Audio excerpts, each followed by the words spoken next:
بہت شکریہ عامر صاحب. کیا آپ پوچھ رہے تھے کہ فلسطین کا مولانا فضل الرحمان سے کیا تعلق ہے؟ نہیں، مولانا جو ہیں فلسطین کے لیے اپنی سولیڈیرٹی شو کرنے کے لیے، سینیٹر مشتاق تو چلے ادھر چلے گئے ہیں، سمجھ آتی ہے، یہ قطر چلے گئے ہیں، اس کے لیے وہ یہاں جانے کے منطق. جی میری سمجھ میں آ گئی بات. نہیں معلوم کہ آج یا کل مجھ سے پوچھ رہے تھے JUI کے ایک صاحب کراچی سے کہ جی آپ تو بہت زیادہ جانتے ہیں، تو وہ کس لیے گئے ہیں کہ خود کو ان کا تعلق JUI سے کچھ پتہ نہیں تھا. اچھا ایک دفعہ آپ کو پتہ ہے کہ مولانا صاحب اچانک تھائی لینڈ بھی چلے گئے تھے، بینکاک وغیرہ. میں اسی لیے آپ بہت جانتے ہیں، وہ خبر آپ نے بریک کی تھی تو مولانا پہ بڑی گہری نظر رکھتے ہیں، اسی لیے آپ سے یہ شروع کیا. اچھا تو مولانا حضرت صاحب جو ہیں اس طرح کے جو ہے پلیزنٹ سرپرائز دینے کے عادی ہیں، وہ دیتے رہتے ہیں. یہ بھی ان کا ایک طرح کا سرپرائز تھا کہ خبر تو یہ چھپی تھی کہ وہ تیزی سے غزہ کی طرف بڑھ رہے ہیں، روانہ ہو گئے ہیں. لیکن ان کا جو پہنچے وہ قطر میں. اب قطر میں پتہ نہیں کیا تھا کیا نہیں. ہم تو ایک دفعہ گئے تھے، وہ جب پرویز مشرف صاحب تھے وہاں پر دبئی کے اندر، تو وہاں پر جب ہم گئے تو قطر بھی گئے تھے، تو ہمیں یہ تعارف کرایا گیا تھا کہ جناب یہ امریکہ CIA کا جو ہے سب سے بڑا نظام اور سسٹم جو ہے وہ وہاں پر موجود ہے. تو وہ ہمیں دکھایا گیا سارے کچھ. اور قطر سیف الرحمان صاحب، ان حوالوں سے مجھے نہیں پتا کہ وہاں پر حماس کا بھی کوئی سسٹم ہے واسے وہاں پر، تو شاید وہ اس لیے گئے تھے. لیکن ابھی تک اس حوالے سے کسی قسم کی کوئی ایسی خبر نہیں آئی کہ ان کے وہاں جانے کا جواز پیدا ہوتا ہو، یا کوئی ایسی پیش رفت ہوئی ہو، یا کوئی ایسی بات سامنے آئی ہو کہ جناب وہ اس لیے وہاں پر گئے تھے. واپس آ کر انہوں نے البتہ یہ ضرور کہا ہے آج مجھے سے گفتگو کرتے ہوئے کہ جناب اس بات کا قوی امکان ہے کہ ہمارا پاکستان مسلم لیگ نون کے ساتھ انتخابی اتحاد ہو جائے. یہ مطلب انہوں نے ضرور کہا ہے، باقی کوئی ایسی بات نہیں کی انہوں نے. ہو سکتا ہے کچھ دنوں بعد پتہ چلے کہ وہ کسی قطع کلامی کی معذرت. لیکن فاروق صاحب ان کی حماس کے رہنماؤں سے تو ملاقات ہوئی ہے وہاں پر قطر میں؟ جی ان کا چونکہ وہاں پر بلکہ بتایا جاتا ہے کہ انہیں کہا گیا تھا کہ ان کو دعوت دی جائے، تو ان کو دعوت دی گئی، تو پھر گئے، انہیں کے کہنے پہ گئے تھے، انہیں کی ایما پر گئے تھے. لیکن کوئی ایسی ٹھوس چیز، کوئی ایسی بات کہ جس طریقے سے یہاں سے خبریں جس طرح آپ آج تک آپ نے خبر تو دے دی تھائی لینڈ میں جانے کی، مولانا کا سمجھ نہیں آتا کہ of all the places and of all the people Maulana Thai land کیوں گئے. اسی طرح ہی قطر کا بھی ایک معمہ ہے. میں آج یہ اخذ کر رہا ہوں آپ کی بات سے. باقی آپ نے سیف الرحمان کی وہ جو مہمان نوازیاں تھیں، جب سے ان کے رشتے میں میاں نواز شریف کے ساتھ جو خاندانی رشتہ بنا تھا اس میں دراڑ آئی ہے، تو وہ دسترخوان بند ہو چکا ہے. یہ میں آپ کو اطلاع دے رہا ہوں. جی بالکل درست کہہ رہے ہیں آپ، درست ہے. اچھا آج جو تھائی لینڈ کی بات کر رہے ہیں نا، دیکھیے رات کی بات کا مذکور ہی کیا، چھوڑیے رات گئی بات گئی. لیکن ایک سوال ضرور ہے عامر متین صاحب کہ اس وقت تو حضرت صاحب مولانا صاحب کی ضرورت اسلام آباد میں تھی، کیونکہ افغانستان کا ایشو جو بن گیا ہے اس وقت کہ جس طریقے سے غیر قانونی افغانیوں کو یہاں سے نکالا جا رہا ہے، اس کے اوپر بہت زیادہ صورتحال خراب ہو رہی ہے. ہمارے پرائم منسٹر صاحب نے واضح طور پر قطعیت کے ساتھ کہا ہے کہ جناب اس میں وہ لوگ ذمہ دار ہیں، اور انہوں نے افغانستان کے طالبان حکومت سے یہ مطالبہ بھی کیا ہے کہ جناب جنہوں نے یہ سارا کچھ کیا ہے ان کو ہمارے حوالے کریں آپ. تو یہ بات واضح ہو جاتی ہے.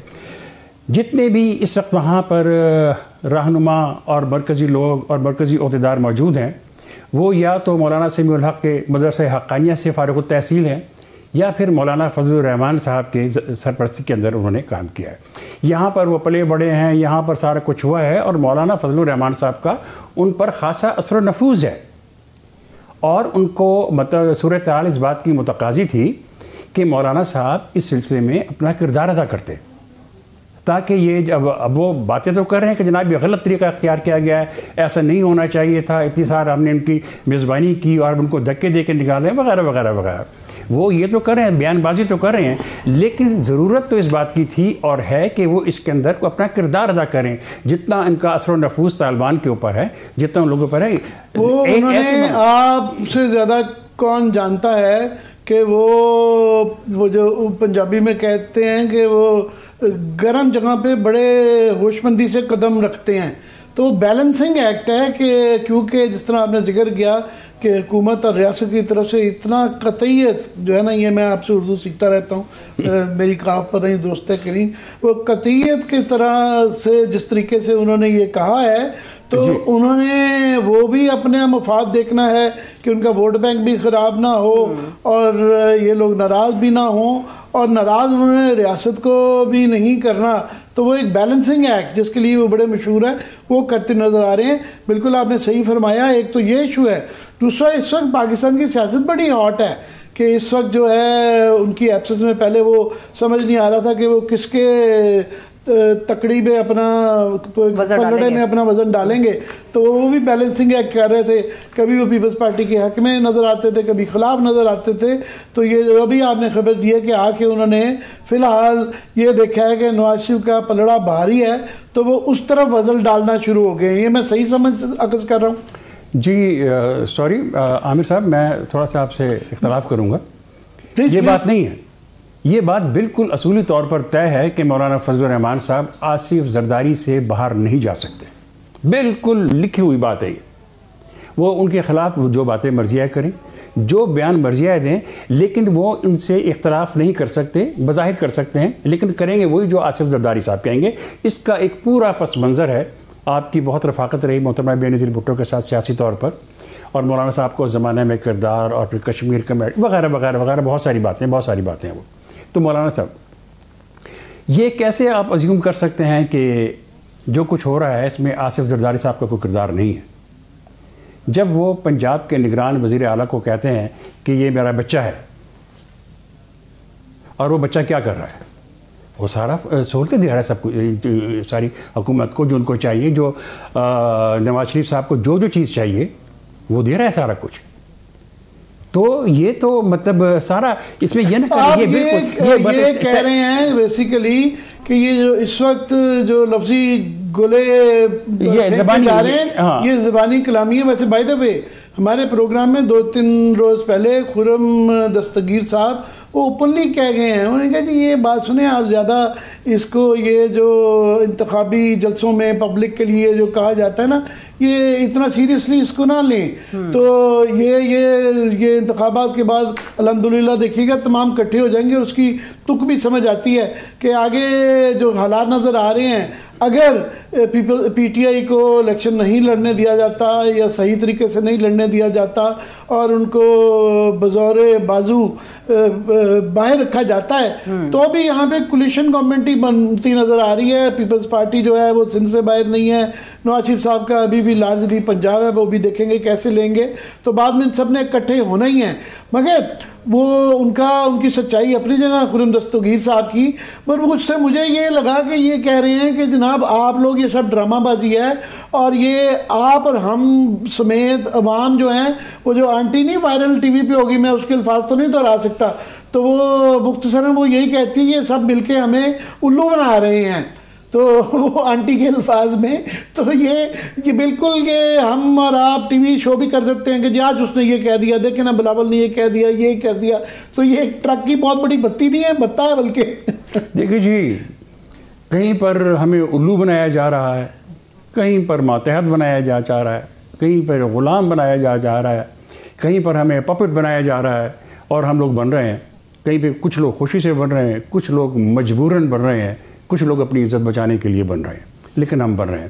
ساری باتیں طے ہیں، بس صرف یہ ہونا تو یہ چاہیے تھا کہ جس وقت میاں نواز شریف صاحب لندن سے واپس آئے تھے تو ایئرپورٹ پر انہیں 21 نہیں بلکہ 42 توپوں کی سلامی دی جاتی۔ آئیے جناب، آئیے تو تقریباً وہ 42 سے تھوڑی سی کم کر لیں تو وہ کسر تو کوئی چھوڑی نہیں ہے۔ مگر آپ نے لندن سے یاد کروایا، کیونکہ آپ ابھی حال ہی میں لندن یاترا کر کے آئے ہیں، اور ہمیں موقع ملا آپ سے وہاں پہ بھی لندن میں بھی بات کرنے کا، اور جو میری اطلاعیں ہیں آپ وہاں پہ بھائی کی لیم بھی کھا کے آئے ہیں، مگر نظر آتا ہے کہ لندن تو اب اجڑ گیا ہوگا کہ وہاں سے دو ہی خبریں آتی تھی, ایک ایم کیو ایم سے ریلیٹڈ, کیونکہ ساری یہاں کی ایم کیو ایم وہاں سے رن کی جاتی تھی, اس کے بعد میاں صاحب اور ایک دور میں بی بی بھی وہاں رہتی تھی, تو لندن ایک جو ہے قسم کا یہاں کا سیکنڈ ہیڈ کوارٹر بن گیا تھا.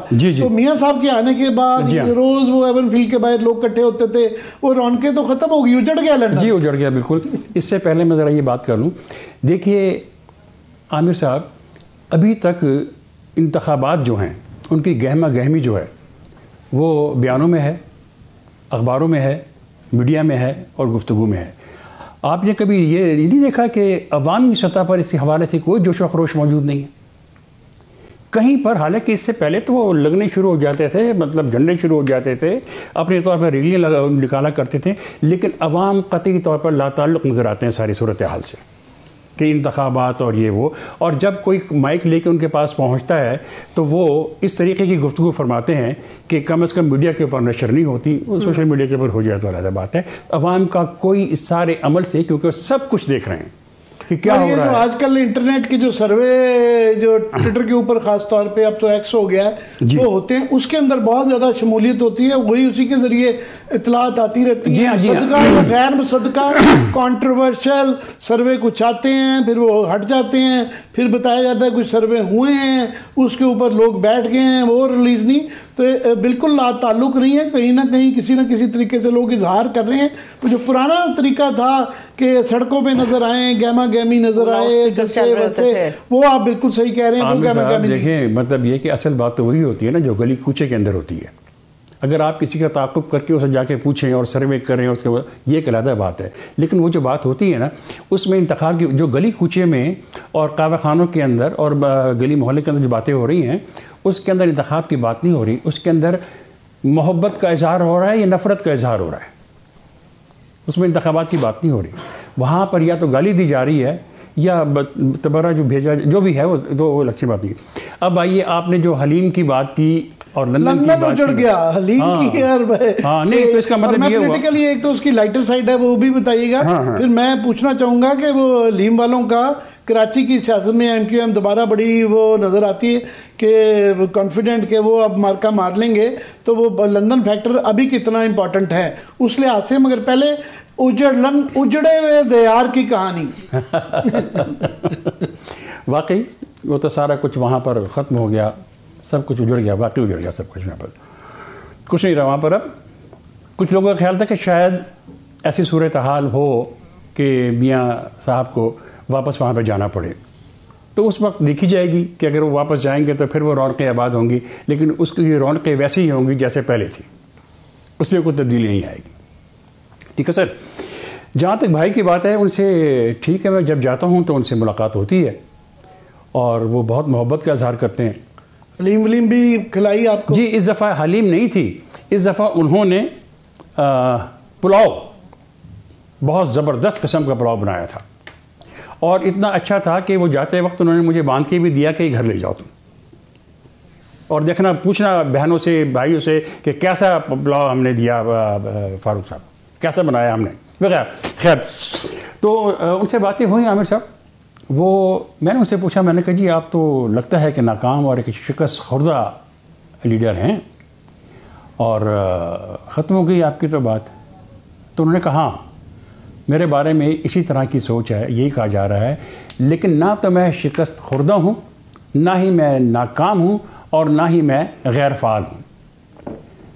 میرا جو مقصد تھا, جو میرا مشن تھا, اس کی تحریک جو میں نے شروع کی تھی, وہ تحریک ختم نہیں ہوئی, اس کا طریقہ کار اور تبدیلی اس کے اندر آئی ہے.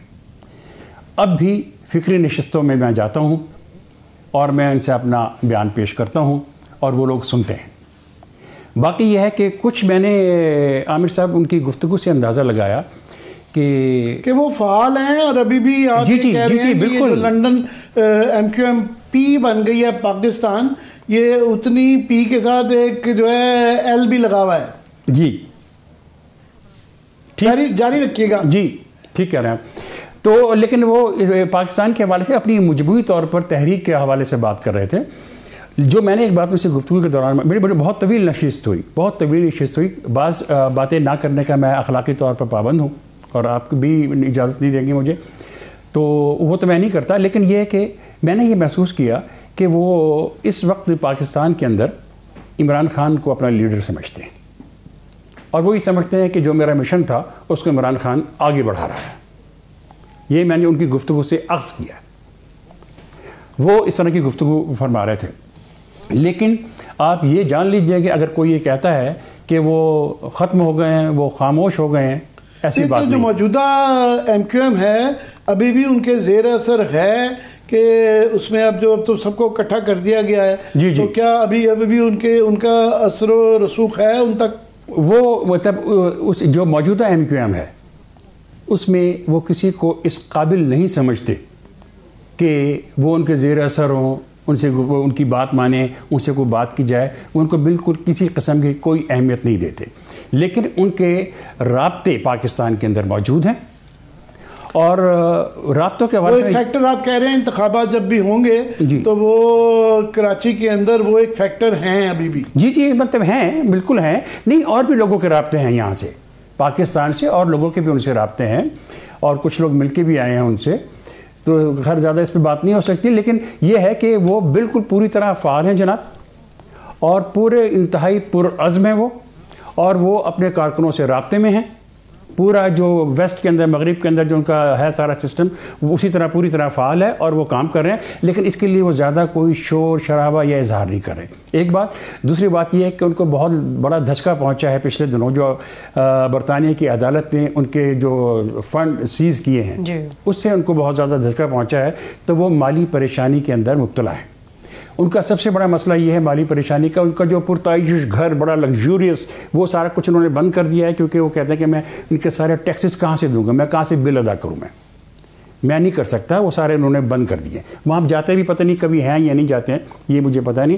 لیکن یہ ہے کہ انہوں نے جو اپنے کارکنوں کی کفالت کا ذمہ لیا ہوا ہے، ٹھیک، وہ پاکستان میں بھی ہیں. میں فعال سے آپ نے فعال ہونے کی ذکر کیا، تو میں اس میں یہاں جو پاکستان کی ابھی میں اس کی پولیٹکس پہ دوبارہ تھوڑا سا آنا چاہ رہا ہوں کہ یہاں جس طرح آپ نے کہا کہ الیکشن کی گہما گہمی تو نہیں ہے، کیونکہ ایک بہرحال جو پاکستان کی اس وقت بھی جو لاسٹ الیکشن کے اندر جو سب سے زیادہ جس کو ووٹ ملے تھے وہ پارٹی بالکل دیوار کے ساتھ لگا دی گئی ہے.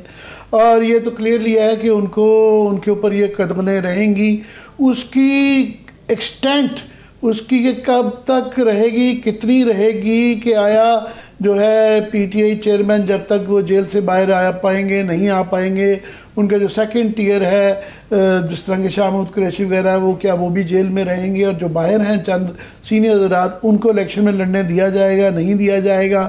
اور تھرڈ ٹیئر کے لوگ بھی جو کہ نئے لوگ ہوں گے الیکشن، انہوں نے یہ اعلان تو کروایا اپنے وکیل کے تھرو کہ جناب ہم ہر سیٹ سے لڑیں گے.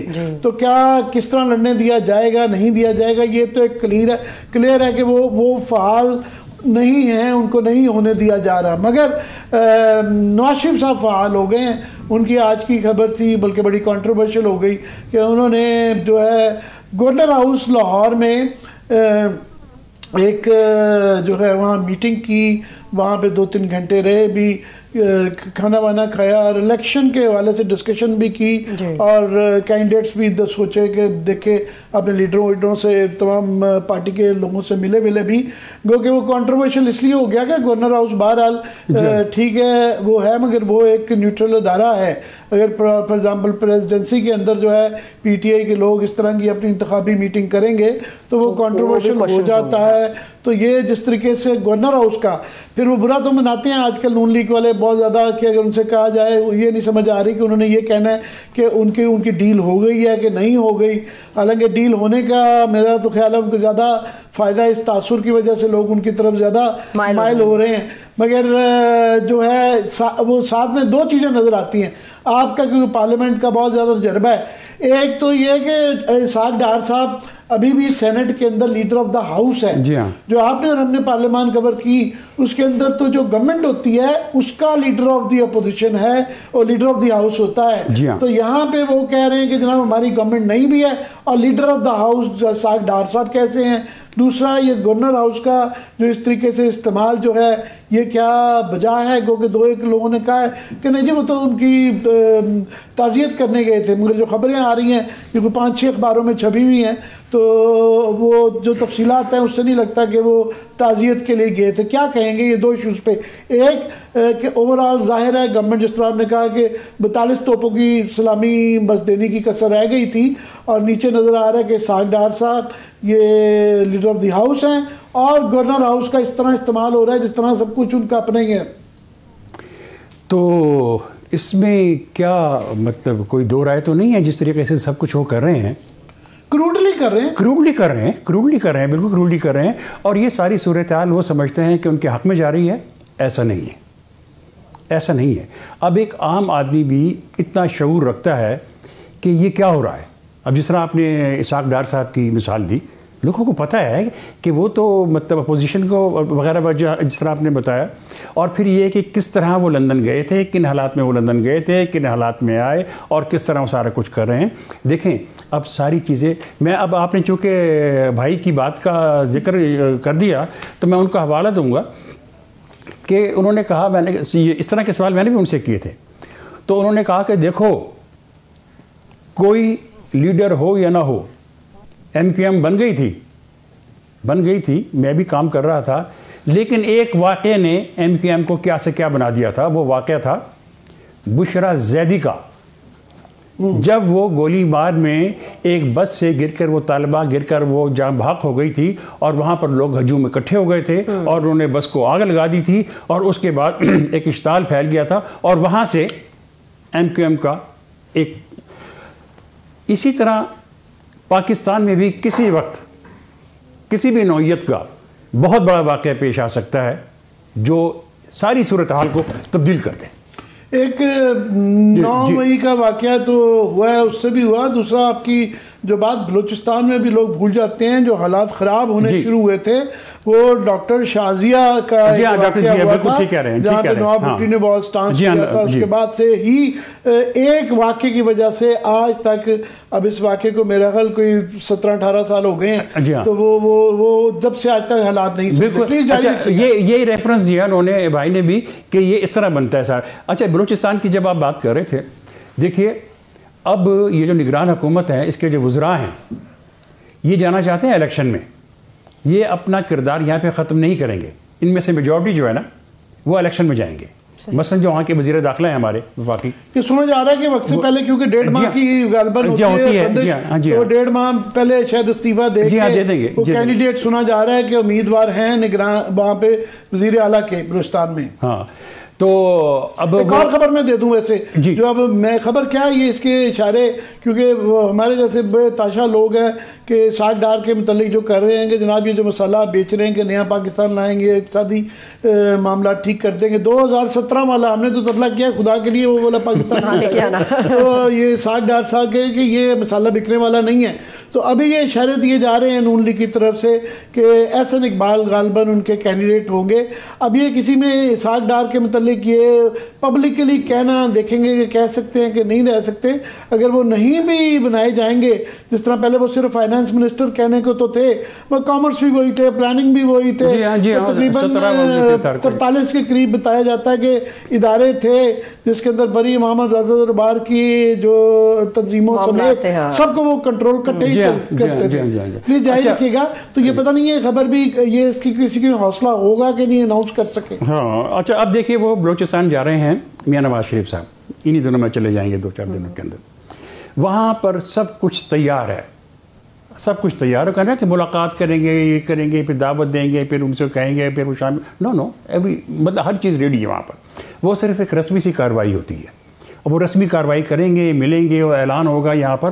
اور کئی جو لوگ ہیں بلوچستان کے لوگ جو ہیں اور یا آزاد کشمیر کے جو ہیں وہ کس طرح چلتے ہیں، کیا بیساکھیاں ہوتی ہیں ان کے پاس، کس کا وہ حکم مانتے ہیں، تو وہ تو مطلب سارا کچھ کوئی اس میں کوئی ہے ہی نہیں. وہ بلوچستان سارا جو ہے، بلوچستان میں مولانا فضل الرحمان صاحب اور یہ میاں نواز شریف صاحب مسلم لیگ مل کے سارے، اور پختونخوا کے اندر بھی وہ مل کے سارا کچھ کریں گے، اور یہ ان دونوں کا بڑا مطلب ہوگا سارا کچھ. اور بس سم اپ کر دیجیے گا، یہ مجھے 2 منٹ کے اندر جو ہے آپ سم اپ کر دیں گے اوور آل سچویشن جو ہے آپ کو جو پاکستان کی اس وقت نظر آ رہی ہے. اوور آل سیاست کو اگر کوزے میں بند کرنا چاہیں تو کیسے بند کریں گے آپ؟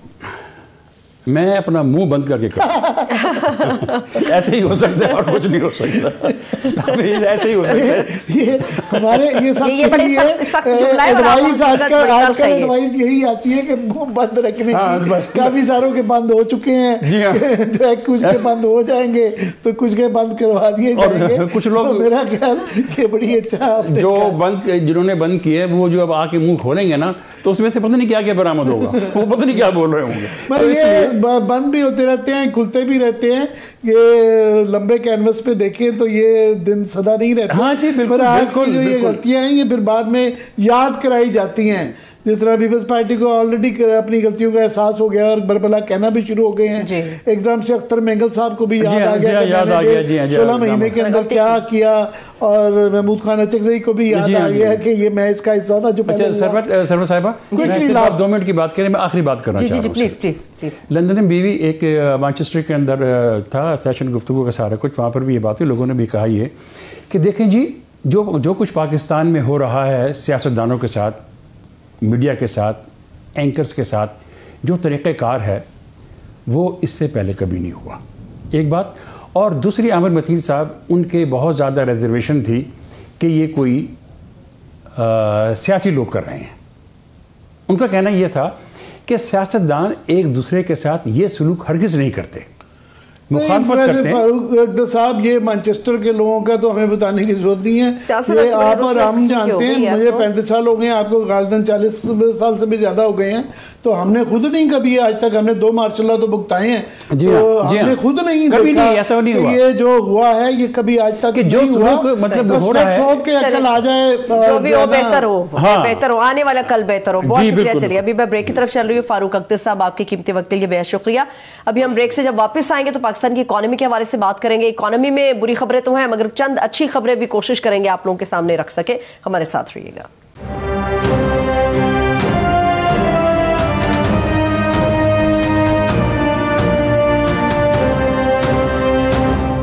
ایک بار پھر سے پروگرام میں ہم آپ کو خوش آمدید کہیں گے. پاکستان کی اکانومی کے حوالے سے ہم بات کرنے جا رہے ہیں ابھی سے کچھ دیر کے بعد، یا غالباً ہمارے ساتھ ہے، اگر مجھے پروڈیوسر صاحب کنفرم کر دیں، ماہر معاشیات ڈاکٹر شاہد حسن صدیقی صاحب بھی ہیں. ڈاکٹر صاحب بے حد شکریہ آپ کے وقت کے لیے. آپ کی طرف آتی ہوں مگر عامر صاحب معیشت کے حوالے سے چند روز پہلے تک بڑی اچھی خبریں تھیں مگر ڈالر کے حوالے سے پھر وہی خبریں. مجھے ڈاکٹر صاحب کی بات یاد آ گئی کہ یہ ڈالر وقتی طور پہ نیچے جا رہا ہے، آپ کچھ دیر کے بعد دیکھیں گے دوبارہ سے اوپر آئے گا. ڈاکٹر صاحب کی بات بھی سچ ہو گئی ہے. معیشت کے اشاریے جو ہیں وہ ملے جلے اس وقت ہمیں نظر آ رہے ہیں، کچھ زیادہ اچھی امید بھی نہیں ہے، نا امیدی بھی زیادہ نہیں. جی یہ ڈاکٹر صاحب کا ایک کنسسٹنٹلی کہنا تھا کہ یہ سسٹینیبل نہیں ہے. جس طریقے سے لے کے جائیں گے تو صرف ایڈمنسٹریٹو میجرز کے ساتھ جو ہے وہ ایک فیکٹر ہے اس کے ایکسچینج ریٹ کی، اس انوملی کا، تو یہ نہیں رہے گا. پر دعا تو ہماری ہوگی کہ یہ جو ناجائز طور پہ اور منافع خوروں کی وجہ سے جا رہا تھا یہ سلسلہ چلتے ہی رہے. تو اس پہ ہم نہیں کرتے کیونکہ اس سے انکریجڈ ہوتے ہیں منافع خور جو ہے. مگر میں جو ڈاکٹر صاحب سے پوچھنا چاہ رہا ہوں کہ ڈاکٹر صاحب کہ چلیں پہلے کے مقابلے میں روپی بڑا، ڈالر نیچے آیا اور پھر پٹرول بھی کم ہوا، مگر ساتھ میں آج 40 پیسے جو ہے انہوں نے بجلی بڑھ گئی ہے. اور مہنگائی کے اوور آل جو ہے گیس کا بھی مجھے ابھی میں دیکھ رہا تھا اس کے بھی جو ہیں، اگر آپ یہ بتا دیں کہ کتنے بڑھ گئے ہیں. 400 روپے 40 پیسے فی یونٹ مہنگی ہو گئی ہے بجلی اور گیس کا بھی ہے. تو مہنگائی کے ڈاکٹر صاحب اس سے بھی کوئی فرق نہیں. عام آدمی کے لیے سب سے بڑا کنسرن تو مہنگائی ہے. اور ابھی بھی جو سی پی آئی جنرل جو مہنگائی اوور آل ہے وہ 27% ہے. اور جو سینسٹیو پرائس انڈیکس ہے جو کہ زیادہ اہم جو اسینشل کموڈٹیز ہوتی ہیں اس کے ابھی بھی تقریباً 34% سے بھی زیادہ ہے. اور زیادہ خطرناک بات یہ ہے کہ پہلے ہمیشہ دیہی علاقوں میں کم ہوتی تھی، ابھی دیہی علاقوں میں زیادہ ہے کہ جو ہے کہ وہاں 29% ہے اور 25% ہے شہروں میں. تو یہ مہنگائی کا جو یہ بھی چل رہے ہیں معاملات، آئی ایم ایف ملا جلا کے، یہ کوئی اچھی امید آپ کو ہے کہ یہ بہتر حالات ہوں گے کہ نہیں؟ بہت شکریہ جناب. پہلے میں آپ کی خدمت میں یہ عرض کر دوں کہ جو جنوبی ایشیا میں شرح نمو کا اوسط ہے اس سال ہمارا اس کے آدھے سے کم رہے گا، نصف سے کم، اور جو مہنگائی ہے ان کے 3 گنا اس سے زیادہ رہے گی۔ یہ تو بالکل واضح چیز آپ کو نظر آ رہی ہے۔ روپے کی قدر جیسے میں نے پھر آپ کو بتایا تھا 12 جولائی کو 276 روپے کا تھا، اس کے بعد دانستہ گرایا گیا، ابھی تک 276 کی فگر نہیں آئی ہے، آج بھی وہ 286 ہے، یعنی 10 روپے آج بھی کم ہے۔ لیکن جو پریشانی کی بات ہے کہ میرے خیال سے جو اہداف انہوں نے رکھے تھے، شاید میں ذمہ داری سے کہنا چاہتا ہوں کوئی ایک کامیابی بھی حقیقی معنوں میں ان کے دور میں نہیں آئی۔ بہت سارے ریزنز وہ کہہ سکتے ہیں، اسرائیل کی جنگی کارروائیاں کہہ سکتے ہیں، IMF کی سخت شرائط کہہ سکتے ہیں، اور جو بھی کچھ ہے کہ سب سے بڑی چیز ہے کہ نگراں حکومت نے خود، میں ذمہ داری سے کہہ رہا ہوں، جو اختیارات ان کو حاصل تھے قانون کے تحت اور ہیں، وہ انہوں نے جس سے طاقتور طبقوں کا مفاد متاثر ہوتا اس سے انہوں نے مکمل طور پر اجتناب کیا ہے۔ اور فورن پالیسی میں آپ دیکھیں تو پرائم منسٹر صاحب نے کھل کے کہہ دیا کہ طالبان کی حکومت بھی سہولت کار ہے۔ ارے بھائی، ایران سے آپ کے تعلقات خراب ہیں، افغانستان پر آج آپ نے الزام لگا دیا، اب بھارت ہمارا دشمن ہے، وہ بہت ایکٹیو ہے۔ تو ان حالات میں اگر آپ اپنے اختیارات استعمال نہیں کر رہے، بجٹ خسارہ ہدف سے زیادہ رہنے والا۔ ڈاکٹر صاحب، وہ ان کے اختیارات وہ ٹھیک ہے، انہوں نے کافی کوشش کی چیزوں کو کرنی میں، بہرحال اگر وہ اختیارات زیادہ استعمال کریں تو ہم یہ شکایت کرتے ہیں کہ جناب آپ کا یہ اختیار نہیں تھا، جب نہ کریں تو تب بھی یہ والی رہتی ہے کہ ان کے پاس ایک پولیٹیکل کیونکہ پریشرز نہیں ہیں، مگر یہ ایک بڑی بیلنسنگ ایکٹ ہے۔ مگر زیادہ جو تشویشناک بات اب نظر آ رہی ہے کہ اب IMF کا آلموسٹ ہم نے بالکل دل پہ پتھر رکھ کے بہت ہی سخت قسم کی کنڈیشنز وہ پوری کرتے ہوئے وہ تو لگتا ہے ہو گیا، مگر ابھی بھی یہ جو بتایا جا رہا ہے کہ فائنینشیل گیپ جو ہے 4.5 ارب سے لے کے 6 ارب تک کا گیپ ابھی بھی آ رہا ہے، یہ کیسے فل ہوگا؟ دیکھیے، بات یہ تھی کہ یہ سب تخمینے ہیں۔ IMF جو معاہدہ، جو آپ کے اہداف ہیں وہ 30 جون کے ہیں، اور IMF کا پروگرام ختم ہو رہا ہے 12 اپریل 2024 کو۔ وزیر خزانہ نے کھل کے کہا کہ جی میں اس پہ کمنٹ نہیں کروں گی جب تک ان کے ساتھ معاملات طے نہ ہو جائیں، لیکن شاید وہ 6 ارب سے زیادہ ہوگا۔ اس کی وجہ یہ تھی کہ کرنٹ اکاؤنٹ ڈیفیسٹ بھی آپ کا تقریباً IMF کہہ رہا ہے کہ وہ 5 ارب ڈالر سے زیادہ ہو سکتا ہے۔ پھر آپ اگر اسٹیٹ بینک کی مانیٹری پالیسی پڑھیں، اس میں وہ کہتے ہیں ہماری برآمدات کو خطرہ ہے، ہماری ترسیلات کو خطرہ ہے، ہماری افراط زر کو خطرہ ہے۔ اب اگر اسرائیل کی جنگی کارروائیاں جاری ہیں جس کو لوگ خواہ غزہ ان کی جنگ کہہ رہے ہیں، یہ جنگ نہیں ہے، یہ یک طرفہ ہے۔ امریکہ یورپین یونین کے تعاون سے غزہ میں کچلا جا رہا ہے، اور کچھ اسلامی ممالک بہرحال آپ کو پتہ ہے کہ اسرائیل کے اندر سے حمایت کر رہے ہیں۔ اس کی وجہ سے تیل کی منڈی کی قیمت عالمی منڈی میں کیا ہوتا ہے ہمیں نہیں پتہ، اور اس کے طریقے سے برآمدات اگر آپ دیکھیں اس دور میں نہیں بڑھی ہیں۔ ہمارا اگر تجارتی خسارہ کم ہوا ہے تو 4 ارب ڈالر کی امپورٹس کم ہوئی ہیں، جس کی وجہ سے آپ کی شرح نمو جو ہے وہ گر رہی ہے، بجٹ خسارہ آپ کا بڑھ گیا۔ جو ہمارا ڈیٹ سروسنگ ہے وہ آپ کے ٹیکس ریونیوز جو ہیں صوبوں کو دینے کے بعد اس سے وہ پورا نہیں ہوتا۔ تعلیم کا بجٹ آپ نے کم کر دیا، صحت کا کم کر دیا، ترقیاتی اخراجات کا کر دیا، اور افراط زر جو ہے میرا خیال ہے اب عوام کی جب آپ بات کریں، ابھی آپ نے گیس کی بات کی، کیا ہمیں پتہ ہے کہ جو لائف لائن کنزیومرز ہیں ان کے اوپر 500 روپے مہینے کا بوجھ ڈالا گیا ہے صرف گیس میں، 500 روپے مہینے کا۔ پھر آپ یہ بھول رہے ہیں ہماری قوم کہ جناب ہم نے بیواؤں، یتیموں کو، پینشنرز کو ہم منافع دے رہے ہیں بہبود کے اوپر 16.5، مہنگائی حکومت کہتی ہے 26.5۔ آپ 10% منافع کم دے کر مہنگائی سے آئین پاکستان کی شق 3 کو توڑ رہے ہیں۔ پھر آپ کہتے ہیں جی ہمیں غریبوں کا خیال ہے۔ ارے بھائی، آپ طاقتور طبقوں کو مراد دے رہے ہیں، آپ ٹیکس کی چوری نہیں روک رہے، آپ irregular اثاثے جو میں نے بار بار آپ کی خدمت میں عرض کیا تھا جسے ان کو 1100 ارب روپے مل سکتے تھے، جو قانون کو توڑ کے ان پر ہاتھ نہیں ڈال رہے، معیشت کو دستاویزی بنانے میں۔ یہ آپ ہمیشہ کہتے رہتے ہیں، میں چاہوں گا یہ آپ دہرا دیں جو آپ کہتے ہیں کہ بغیر قانون شکنی کی ہوئی بلکہ امپلیمنٹ قانون کو کرتے ہوئے 1100 ارب، اس کو ذرا اس کی منطق کو، کیونکہ مجھے تو یاد رہ جاتی ہے مگر نئے ناظرین کے لیے بتا دیں کہ یہ کیا کہتے ہیں آپ۔ لیکن محترم، میں 2 باتیں عرض کرتا ہوں۔ پہلی تو میں یہ کہتا ہوں مختصراً کہ پچھلے سال کے بجٹ میں یہ کہا گیا تھا کہ ٹیکس کی چوری 3,000 ارب ہو رہی ہے، ہم اس کو وصول کر کے آمدنی بڑھائیں گے۔ اب وہ 4,000 کی فگر آ گئی، تو اس کے لیے تو آپ کو قانون کی ضرورت نہیں ہے۔ اگر آپ صرف یہ کر دیں ڈپٹی کمشنر اس کو یہ کہہ دیں کہ پراپرٹی کی مالیت جو ہے اس کو آپ مارکیٹ ویلیو پہ لے آئیں، تو کئی ہزار ارب روپیہ وہاں چوری کا پڑا ہے وہ الٹیمیٹلی وہ بکس میں آئے گا، معیشت کو دستاویزی بنایا جائے گا۔ اب مجھے آپ کو پتا ہے کہ ٹیکسوں میں اتنے کمیشن بنے ہیں کہ کوئی ایک نئی سفارش نہیں آ سکتی، سب کچھ موجود ہے۔ کمیشنز میں. لیکن ہمارے وزیر خزانہ نے پھر ٹاسک فورس بنا دی. ارے بھائی آپ ایکشن کی بات کریں, آپ کا کام پالیسی بنانا نہیں ہے.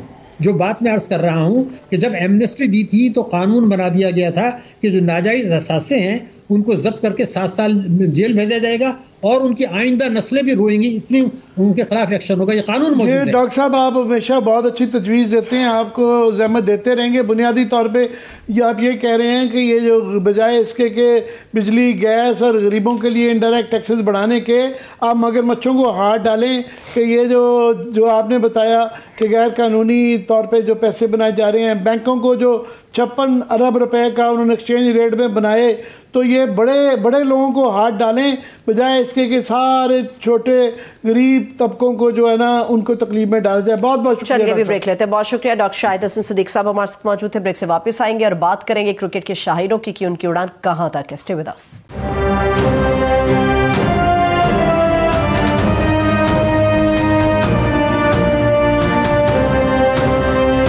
بریک کے بعد ایک بار پھر سے خوش آمدید کہیں گے. اب ذرا پبلک کا موسٹ انٹرسٹنگ ٹاپک عامر صاحب وہ ہے کرکٹ, وہ ہے کھیل, اور کھیل پہ بات کرنے کے لیے اس وقت سینئر تجزیہ کار ہے, اسپورٹس ایکسپرٹ ہے ڈاکٹر نعمان نیاز صاحب, انہوں نے ہمیں جوائن کیا. ڈاکٹر صاحب تھینک یو سو مچ. میں ڈاکٹر صاحب سے سیدھا پوچھ لیتا ہوں کہ جو آپ کہہ رہے ہیں پبلک کا سب سے وہ دلچسپی, تو وہ جو آج کل بڑا مشہور چل گیا ہے کہ پروگرام تو جو ہے نا وہ واو ہی ہو گیا ہے, کوئی امید رہ گئی ہے ڈاکٹر صاحب, کوئی امید کی کرن رہ گئی ہے ابھی بھی ہمارا سروائیول کی کہ ختم؟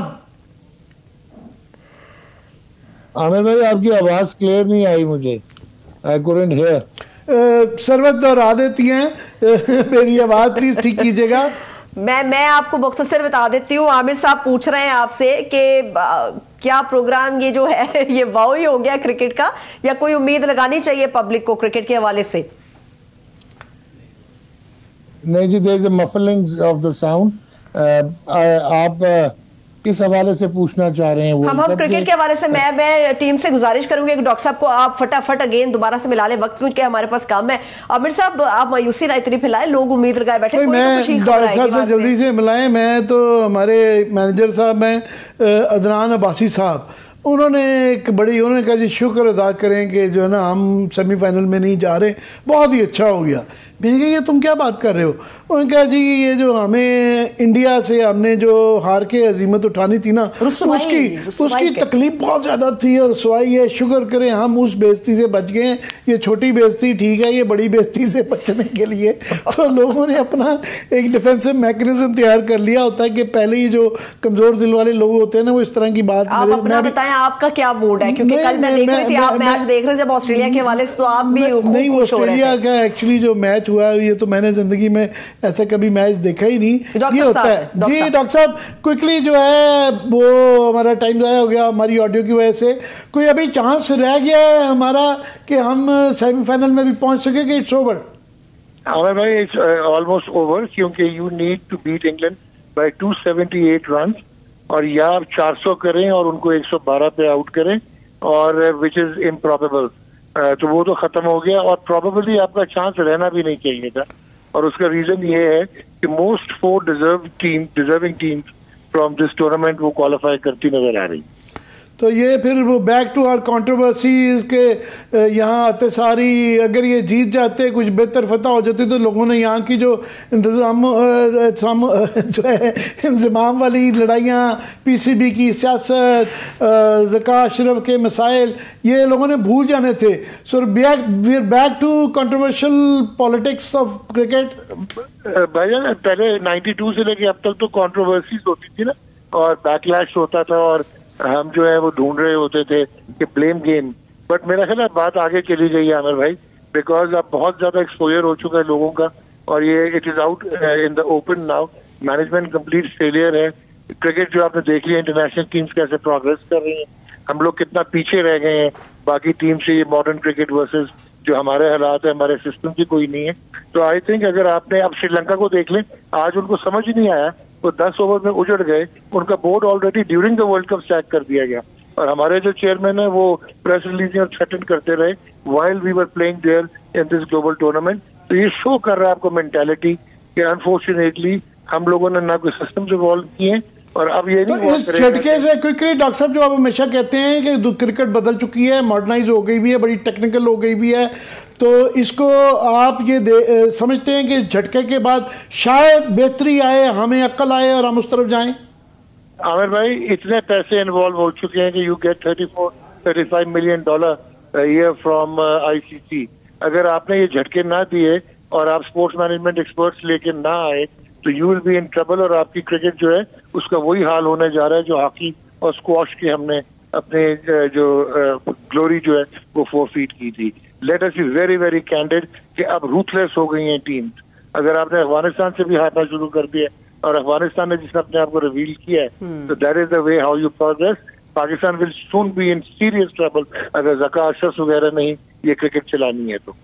یہ تو آپ کی خواہش ہے کہ ایسا ہو، مگر ایسا ہوتا نظر آ رہا ہے آپ کو؟ بھائی جان اگر نہیں ہوگا، کیونکہ sports now is an industry, it is an economic denominator, it can give you so much even with in Pakistan economy. تو اگر آپ نے یہ صرف کرکٹ کی بات نہیں ہو رہی، اسپورٹ بہت آگے چلیں گی. اسپورٹس براڈ کاسٹنگ ہے، برانڈز ہیں. تو اگر آپ اس کو سیریس نہیں لیں گے تو you will be at the losing end. مجھے ابھی اتنا ہوپ نہیں لگ رہا. خطرناک نتائج.